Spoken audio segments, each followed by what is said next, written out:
नमस्कार, आप देख रहे हैं एनएस मीडिया। मैं हूं आपके साथ। आज हमारी मीडिया टीम पहुंची है बांका शहर से 12-13 किलोमीटर की दूरी पर स्थित चेस्ट गोरनाथ मंदिर में। मैं आपको इस मंदिर के बारे में बता दूं कि जैसा कि यहाँ के लोगों के द्वारा बताया जाता है कि इस मंदिर में जो शिवलिंग है उसकी स्थापना कब हुई, इसके बारे में किसी को नहीं पता। मैं आपको इस मंदिर की विशेषता एक और भी बताऊंगी कि जिस तरह से यहाँ पर जो श्रद्धालु आते हैं, चारों तरफ मनोरम दृश्य जो है श्रद्धालुओं को देखने को मिलता है।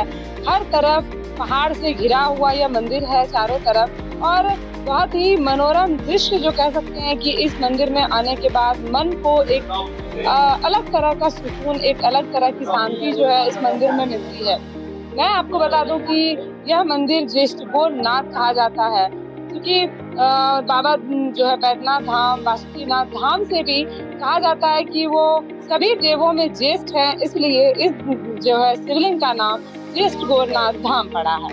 लेकिन मैं आपको एक बात और भी बता दूं कि यह मंदिर इतना ऐतिहासिक पौराणिक होने के बावजूद भी आज कहीं ना कहीं एक दंश झेल रहा है कि यहाँ का कोई भी विकास आज तक ना बिहार सरकार के द्वारा कह सकते हैं, ना यहाँ के स्थानीय प्रशासन के द्वारा कह सकते हैं कि कोई भी विकास का कार्य यहाँ पर नहीं हो पाया है। आज जो भी यहाँ पर मंदिर बने हैं या जो भी यहाँ पर व्यवस्थाएं हैं वो यहाँ के मंदिर कमेटी के द्वारा ही किया जाता है, और मंदिर कमेटी जो है लगातार इस मंदिर के उत्थान में जो है लगी हुई है। अभी मौजूद है हम लोग चेस्ट गोरनाथ मंदिर के गर्भगृह में, जहाँ पर कि महादेव वास करते हैं, भोलेनाथ का शिवलिंग है, और यहाँ पर जो है लाखों श्रद्धालु कह सकते हैं कि आते हैं और अपनी मनोकामना जो है वो भगवान भोलेनाथ के समीप रखते हैं। मैं बताना चाहूंगी कि यहाँ पर जो ये शिवलिंग की स्थापना हुई है, चेस्ट गोरनाथ जो शिवलिंग का नाम पड़ा हुआ है, तो कहा जाता है कि सभी महादेव के जितने भी स्थल है जहाँ पर भी उनका मंदिर है, सभी देवों में जो है चेस्ट गोरनाथ इनका नाम पड़ा है। सभी महादेव में ये बड़े इस शिवलिंग की चेस्ट गोरनाथ मंदिर महादेव जो यहाँ पर विराजमान है, इसकी विस्तृत जानकारी भी और भी लोगों से हम लेंगे। इन शिवलिंग के बारे में कुछ और आप हमारे हम भक्त को बताना चाहेंगे कि शिवलिंग ऐतिहासिक है, बहुत ही पुराना है। और यहाँ पे ये शिवलिंग हमारा देख रहे हैं आप, इस शिवलिंग में ये जो है ये बख्तियार खिलजी द्वारा 957 ईस्वी में खंडित करने का साजिश किया गया था, जिसमें इसको तोड़ दिया गया था। विश्व एक खंडित था। ये इस बार शिवरात्रि से पहले हमने इसमें एक मटेरियल डलवाया है। इसकी खंडित मूर्ति का पूजा नहीं होना चाहिए, तो इस पे हमको चांदी और उसका कवच चढ़ाना है।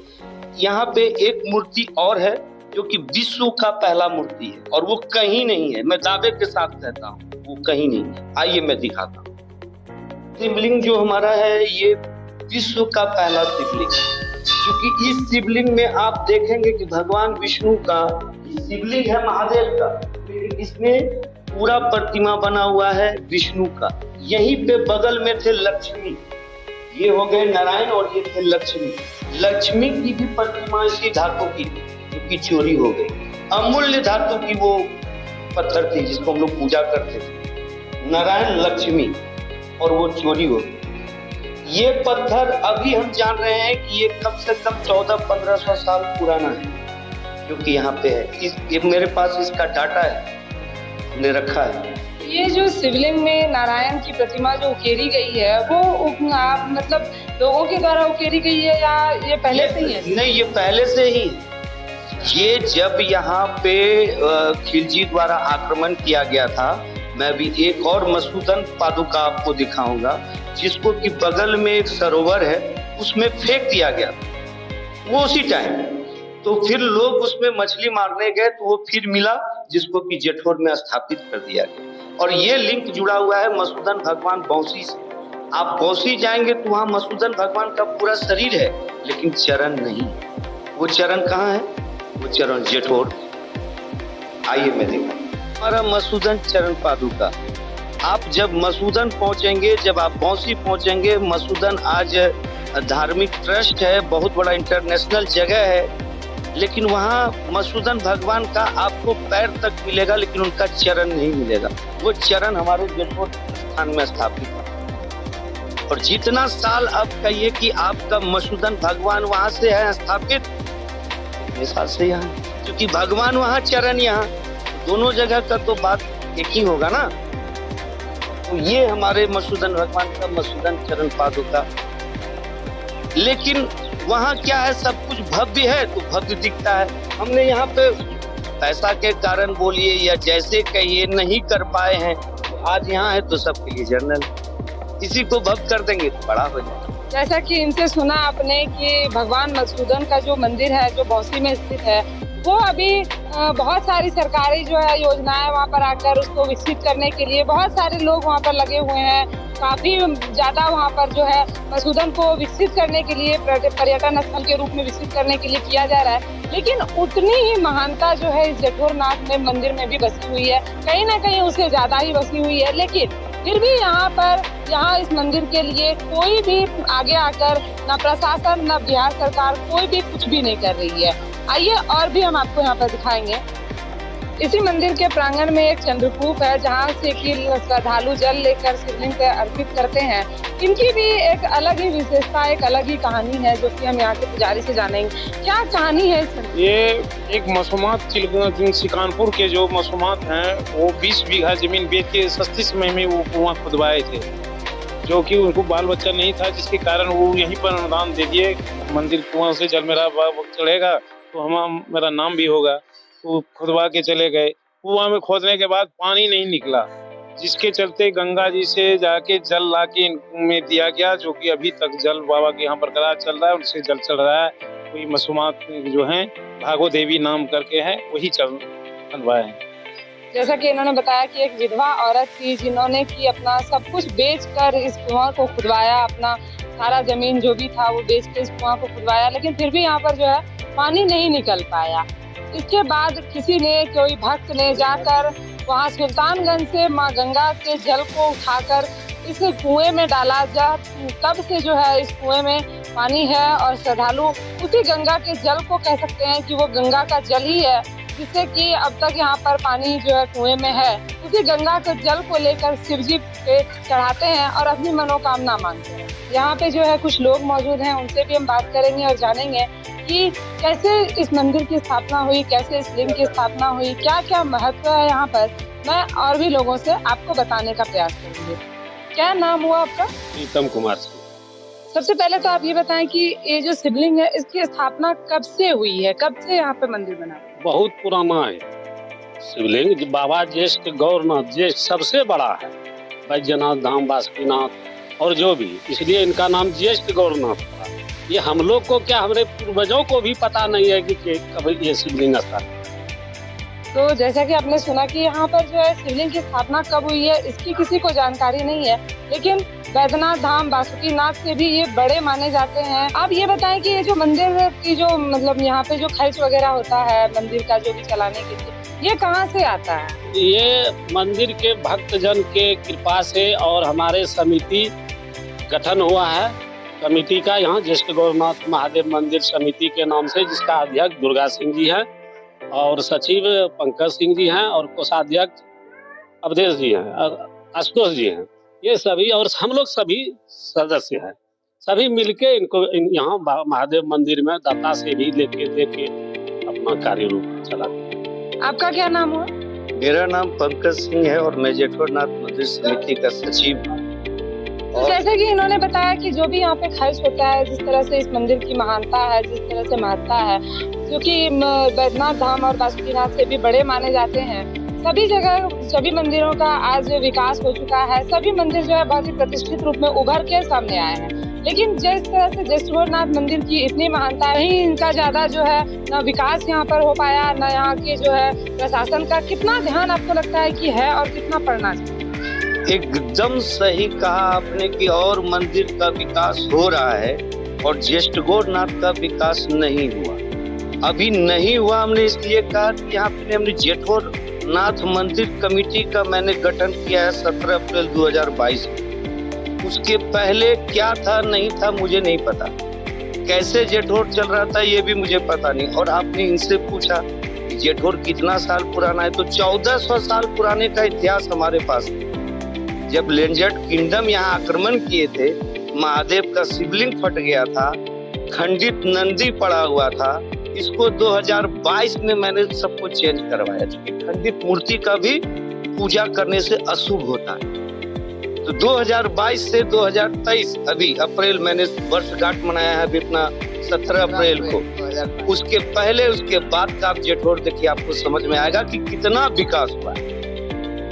इस तरह से कह सकते हैं कि यहाँ पर इसकी प्रशासन की उदासीनता कह सकते हैं कि यहाँ पर विकास के नाम पे अब तक में प्रशासन की तरफ से क्या सहयोग मिला है? अभी तक प्रशासन और मैं स्पेशली मतलब हाथ जोड़कर अशोक भैया प्लस हमारे बाका न्यायाधीश, उन लोग का ब्लेसिंग रहा, हमारे 56 मौजा का आशीर्वाद गिरा हमारे कमेटी पे, जिसके तहत हम लोग इतना अच्छा यहाँ पे कर पा रहे हैं। और करने में तो अभी परसों हम पे जानलेवा हमला हुआ है, क्यों? जेठोर को लेकर। ये सब चलते रहता है, लेकिन हम लोग रुकने वाले में से नहीं है। एक बार जेठोर का विकास होना है, अब इसको कोई नहीं रोक सकता है। जैसा कि इन्होंने बताया कि अभी इन पे जेष्ठोनाथ मंदिर को लेकर ही कुछ हमला हुआ था, क्यों हमला हुआ था, कौन किया था? हमला कौशल सिंह किया था, जो कठेल का है। ईटा से हम पे वार किया था। हम इंग्लिश मोड़ चौक गए थे, ये केस की घटना है 750 की। तो ये सब भी हम लोग देख रहे हैं। क्या कारण रहा होगा? कारण मंदिर से जुड़ा था कि मंदिर का विकास रोकना है। मंदिर पे बाहुबली का कब्जा था, वो हमने 17 अप्रैल 2022 को समेटा दिया है। वो लोग 1,82,00,000 का यहाँ गपन का रिपोर्ट है। ये सब कभी यहाँ हुआ ही नहीं, अब ये सब चालू किए। तो निष्पक्ष 1 रुपए का बेईमानी कोई दिखा दे जेठोर में, तो हम लोग उसका गुलामी खटेंगे। जैसा कि इन्होंने बताया कि यह मंदिर इतना ऐतिहासिक है कि यहाँ पर जो है विदेशी आक्रमणकारियों का भी दंश ये मंदिर झेल चुका है। कहीं न कहीं मूर्तियां खंडित पड़ी हुई थी, सारी मूर्तियां, जो कि आम लोगों के सहयोग से ही मूर्ति की पुनर्स्थापना हो पाई है। मूर्ति का पुनर्जीर्णोद्धार जो कह सकते हैं, वो यहाँ के आम लोगों के द्वारा हुआ है। और भी हमारे साथ इस कमेटी के अध्यक्ष है, उनसे भी बात करेंगे। क्या नाम हुआ आपका? मेरा नाम दुर्गा कुमार सिंह। आप हमको इस मंदिर का, हमारे दर्शकों को कुछ विशेष महत्व बताइए, जो कि हमारे दर्शक जान सकें कि इस मंदिर का क्या विशेष महत्व है। इस मंदिर का जो है विशेष महत्व ये है कि जो भी अपना मनोकामना इनके पास रखते हैं, वो कभी जो है खाली हाथ नहीं जाते हैं। उनका हर मनोकामना पूर्ण होता है। और ये जो है बहुत पुराने हैं सब, क्योंकि ज्येष्ठ गौरनाथ नाम से जाने जाते हैं। इनका इतिहास तो बहुत पुराना है। हर दिन लगभग कितने श्रद्धालु यहाँ पर पूजा करने आते हैं? रोजीना जो है श्रद्धालु कम से कम 10,000 की संख्या में जो है आते जाते ही रहते हैं। लेकिन यहाँ सोमवार का सोमवार भव्य मेला का आयोजन होता है, जो पौराणिक मेला चलते आ रहा है। प्रत्येक सोमवार को विशेष पूजा अर्चना, विशेष मेला, विशेष पूजा अर्चना रहता है। भीड़ काफी संख्या में रहता है। उस दिन जो है कम से कम 50,000 श्रद्धालुओं की संख्या में लोग शाम 5 बजे तक पूजा अर्चना करते हैं। आज जो ये मंदिर इतना पौराणिक होने के बावजूद इतना मतलब कहीं ना कहीं दंश झेल रहा है कि प्रॉपर तरीके से विकास नहीं हो पाया, आप क्या मांग करते हैं प्रशासन से, सरकार से इस मंदिर की? प्रशासन से सबसे बड़ी बात है कि प्रशासन का अगर योगदान आ जाए तो यहाँ पर बाहुबली राज्य खत्म हो जाएगा। मैं नहीं क्या, बाहुबली राज्य के कारण ही यहाँ का विकास नहीं हो पाया। हम बड़ा या तुम बड़ा, यही कहावत है इस जगह। यह क्षेत्र जो है राजपूतों का गढ़ है, और ज्यादा खास करके बाहुबली क्षेत्र जो है कहलाता है, जिसमें ये पुराना 20 साल से जो मंदिर का कमेटी पहले का था, उसके नजर के सामने कोई विकास नहीं था। 17 अप्रैल 2022 को हम कमेटी का गठन किए। पूरे 56 मौजा के जनता हमको जो है अध्यक्ष पद पर मनोनीत किया। उसके बाद से यहाँ का विकास 8 महीना में जो भी अभी आप देख रहे हैं धरातल पर, ये विकास जो है हम लोग के कमेटी के सदस्य का जो है योगदान है, जो कि जनता को आकर्षित करके यहाँ पर जो है हम लोग एकत्रित करते हैं।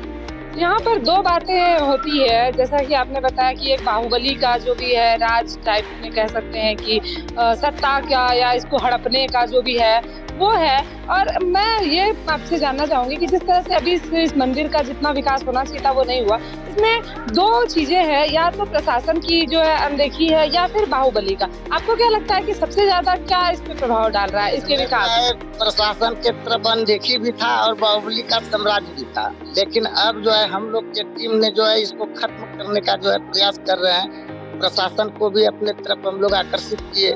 हाँ, बाहुबली राज्य को भी खत्म करके, दर्शकों का जो है भय का माहौल को खत्म करके जो है हम लोग अभी जो है चला रहे हैं। जैसा कि मैं आपको बता दूं कि यह जो मंदिर है ये चांदन नदी के निकट है, चांदन नदी के तट पर स्थित है। मैं आपसे ये जानना चाहूंगी कि जो चांदन नदी का तट है, इतना खूबसूरत दृश्य यहाँ से देखने को लगता है।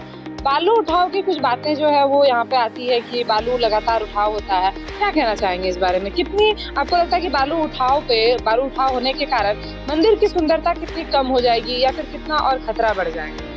बालू उठाव के कारण मंदिर का सुंदरता तो खत्म होते ही जा रहा है, क्योंकि प्रकृति का जो ये सुहावना दृश्य था वो तो जो है गड्ढे गड्ढे में तब्दील हो गया। हाँ, जगह जगह गड्ढे होने के कारण लोग पूजा अर्चना करने के लिए आते हैं, डूब करके बच्चा लोग मर जाता है।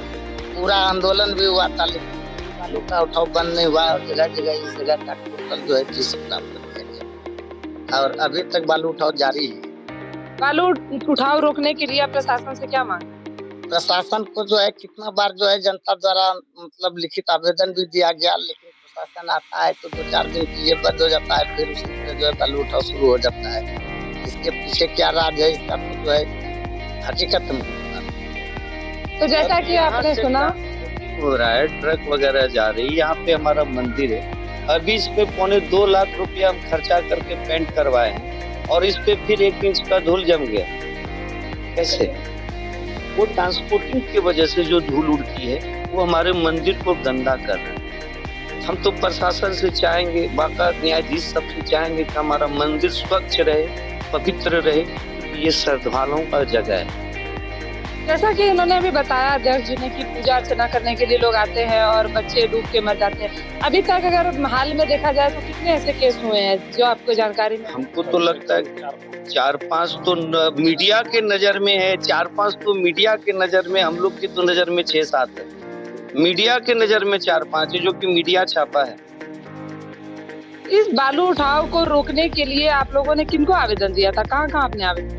हमारा आवेदन हम डीएम ऑफिस से मिले हैं, हम एसपी ऑफिस से मिले हैं, हम थाना से मिले हैं, पर्सनली हम जाके सबसे मिले हैं। क्या कहा गया उनके द्वारा? स्थिति मैंने बताया है सब जगह। वहाँ पे हमको कहा गया कि ये प्रशासनिक काम है, प्रशासन इसको देखे।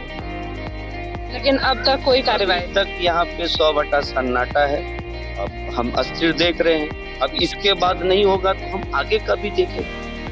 मैं आपको बता दूं कि अभी कुछ दिन पूर्व ही हमें भी इस बारे में जानकारी मिली थी कि यहाँ पर जो है लगातार बालू उठाव हो रहा है। हमने इनकी जानकारी हमारी टीम ने खनन विभाग को दिया, थाना अधीक्षक को, जिस पर उन्होंने त्वरित कार्रवाई करते हुए यहाँ पर आकर निरीक्षण भी किया था। लेकिन इसके बावजूद यहाँ के लोगों का कहना है कि प्रशासन 1-2 दिन आकर खाना पूर्ति करती है, उसके बावजूद यहाँ पर बालू माफियाओं का जो है मन बढ़ा हुआ है, कोई रुकने को तैयार नहीं है। और धीरे धीरे करके इस मंदिर के जो नदी है, इस मंदिर के किनारे में जो नदी चांदन नदी बहती है, उसके बालू उठाव के कारण कहीं ना कहीं इस नदी को, इस मंदिर को बहुत अपूरणीय क्षति होगी। जैसा कि आप देख सकते हैं कि अभी भी निरंतर बालू उठाव जारी है। ये उड़ती धूल और ये बालू उठाव जो हो रहा है, इसके कारण मंदिर में श्रद्धालुओं को भी काफी दिक्कत होती है। ये बालू उठाव जो आप देख रहे हैं, ओवरलोडेड ट्रक जो जा रही है, ये बालू किसके सर पर उठाया जा रहा है, कौन इसको जो है, किसका हाथ है इन लोगों के सिर पर, ये तो सोचने वाली बात है। और प्रशासन को इस पर जो है गहन चिंतन करने की बात है। दिन दहाड़े यहाँ से जो है बालू उठा के लेके जाया जा रहा है। लगातार यहाँ पर जो श्रद्धालु आते हैं, उनके बच्चे या फिर वो खुद गड्ढे में, जो गड्ढा बालू उठाव के कारण बना होता है, गड्ढे में डूबकर उनकी मौत हो जाती है।